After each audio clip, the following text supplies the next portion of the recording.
সার্নের large hadron collider মানে এলএইচসি-তে সম্প্রতি বেশ আলোড়ন ফেলা একটা ঘটনা ঘটেছে। হ্যাঁ, মানে ওখানে বসানো একটা এআই, আর্টিফিশিয়াল ইন্টেলিজেন্স আর কি, এমন একটা কণা সংঘাত খুঁজে পেয়েছে যা মানে সহজে ব্যাখ্যা করা যাচ্ছে না।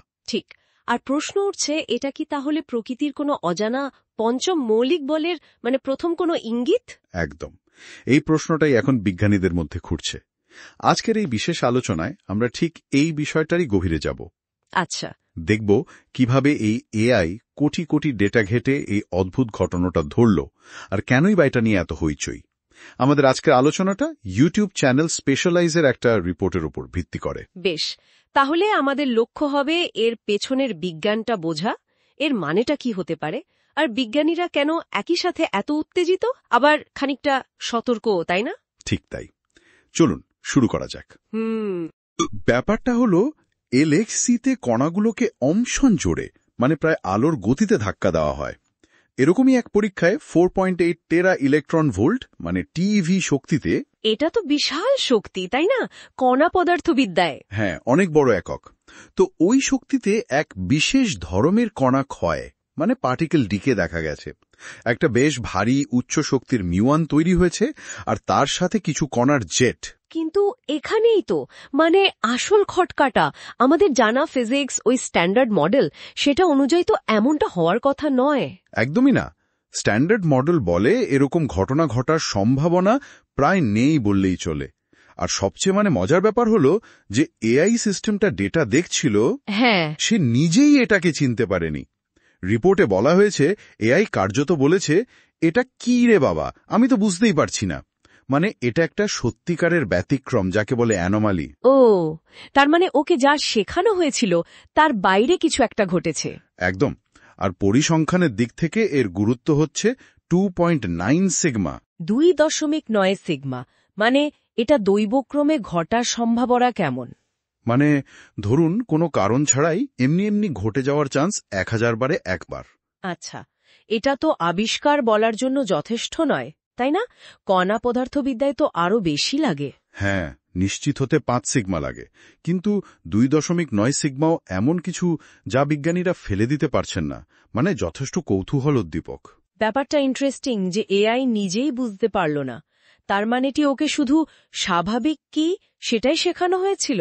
কিভাবে কাজ করল সিস্টেমটা? হ্যাঁ, ঠিক ধরেছেন।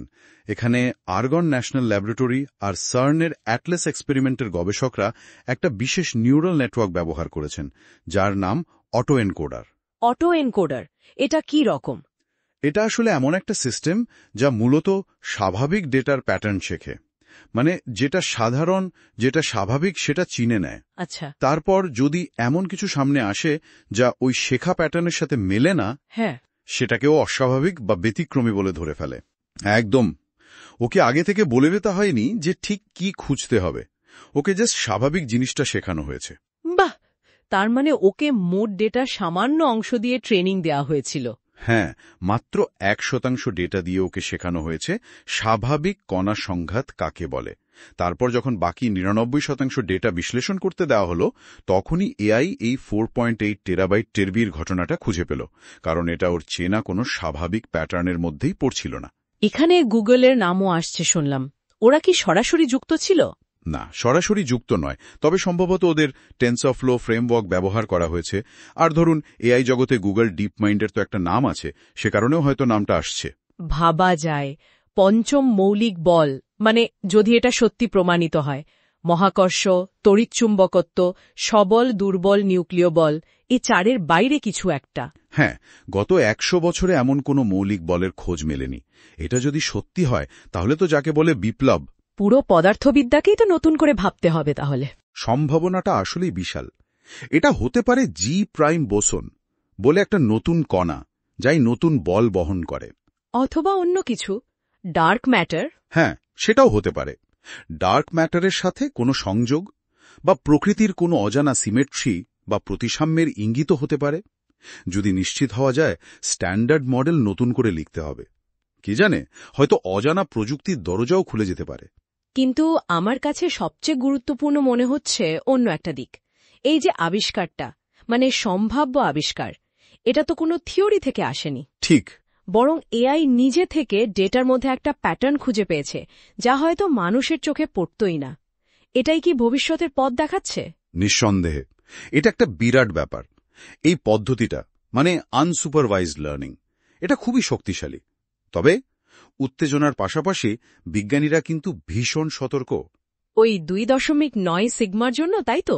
হ্যাঁ, 2.9 সিগমা যথেষ্ট নয়। কণা পদার্থবিদ্যায় কোনো কিছুকে আবিষ্কার বলতে হলে 5 সিগমা লাগে।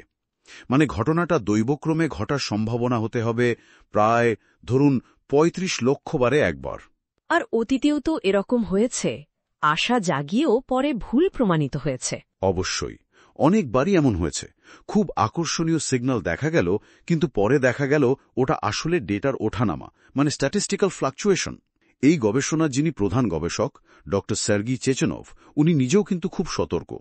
উনি বলছেন এটা সম্ভবত তেমনই একটা ফ্লাকচুয়েশন, যদিও নতুন কণার সম্ভাবনাও একেবারে উড়িয়ে দেওয়া যায় না। তাহলে এখন ভরসা কি? আরও ডেটা? এলএসজি তো এখনো চলছে। হ্যাঁ, এলএইচসি এখন রান 3 পর্যায়ে আছে, যেটা 2022 থেকে 2026 পর্যন্ত চলবে। এই সময় আরও অনেক বেশি ডেটা পাওয়া যাবে। সেই নতুন ডেটা বিশ্লেষণ করে যদি এই সিগন্যালটা আরও জোরালো হয়। ঠিক, যদি দেখা যায় সিগন্যালটা বাড়ছে, 5 সিগমার দিকে যাচ্ছে, তাহলে আমরা একটা বিরাট কিছুর সামনে দাঁড়াবো। কিন্তু ধরুন যদি এই নির্দিষ্ট ঘটনাটা শেষ পর্যন্ত ভুলও প্রমাণিত হয়, তাহলেও এই পদ্ধতিটা মানে এআইকে দিয়ে ডেটার মধ্যে অস্বাভাবিক কিছু খুঁজে বের করানো, আগে থেকে কিছু না শিখিয়ে, এই আনসুপারভাইজড পদ্ধতিটা নিজেই একটা বড় সাফল্য। এটা পদার্থবিজ্ঞানের গবেষণায় একটা নতুন হাতিয়ার হিসাবে কাজ করবে। তাহলে সারসংক্ষেপে এটাই দাঁড়ালো যে সার্নে এআই একটা অস্বাভাবিক কণা সংকেত খুঁজে পেয়েছে, যা পঞ্চম মৌলিক বলের ইঙ্গিত দিতে পারে, কিন্তু এটা এখনো প্রমাণিত নয়, আরও ডেটা লাগবে। একদম, এটা একটা যুগান্তকারী আবিষ্কারের শুরু হতে পারে, আবার শুধু একটা পরিসংখ্যানগত কাকতালীয় ঘটনা হয়েও মিলিয়ে যেতে পারে। তবে যা নিশ্চিত তা হল বিজ্ঞান গবেষণায়, বিশেষ করে এই বিশাল ডেটা বিশ্লেষণের ক্ষেত্রে এআই যে ক্রমশ অপরিহার্য হয়ে উঠছে, এটা তারই প্রমাণ। মানব মেধা আর কৃত্রিম বুদ্ধিমত্তা একসাথে কাজ করার একটা দারুণ উদাহরণ। ঠিক, এক নতুন অধ্যায়ের সূচনা বলা যেতে পারে। আর এখানেই হয়তো আজকের আলোচনার শেষ ভাবনাটা। এই নির্দিষ্ট সিগন্যালটার পরিণতি যাই হোক না কেন, কৃত্রিম বুদ্ধিমত্তা দিয়ে এভাবে অজানা কিছু খুঁজে বের করার পদ্ধতি, এটা কি ভবিষ্যতে মহাবিশ্বের এমন কোনো রহস্যের দরজা খুলে দেবে, যা আমাদের চেনা বাস্তবতার ধারণাকে একেবারে বদলে দেবে? উত্তরটা হয়তো আমরা খুব তাড়াতাড়ি পেতে চলেছি, কি জানি।